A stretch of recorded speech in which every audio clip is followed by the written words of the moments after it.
My name is Anneliese Brei, and I'm a third-year PhD student. I came here primarily because UNC has a fantastic reputation, especially in natural language processing. I was very fortunate to receive some grants, so some funding, so that I have a stipend through all of my 5 years here. And so my first grant came from the Royster Fellowship, which is from UNC. And then in my first year, I applied to many other fellowships which were external to UNC, and I was very fortunate to have received the NSF GRFP Fellowship. I'm currently working on some collaborations outside of the department and outside the university as well. And I am really excited to work with other universities in particular. I actually approached computer science from the perspective of writing and creative writing in particular. When I was very young, I wanted to be a writer. I wanted to write best-selling novels.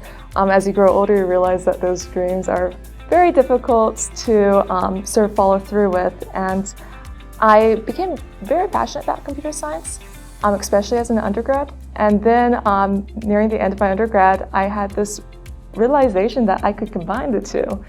And natural language processing was really the marriage between both writing and computer science.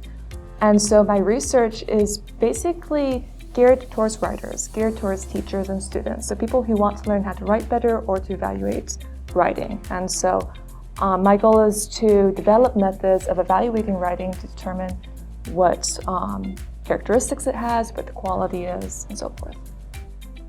Well, firstly, I had to figure out what related endpoints are. So what makes one sentence related to another sentence? And so I dove through a lot of narratology literature to answer this question. And I discovered that there are many different ways of ensuring that two sentences are very similar, very related. And I guess one of my favorite methods was determining what questions are raised in that first sentence and making sure that all of them are answered in the last sentence. I decided to realize that there were many solutions to this problem and to sort of explore them and show each of these so that the user in the end can decide which method they want to use. And I also feel like there's just a need, because I speak to people, I speak to teachers, and especially teachers who have a lot of students. And so I feel like this is just offering more people an option to learn about good writing.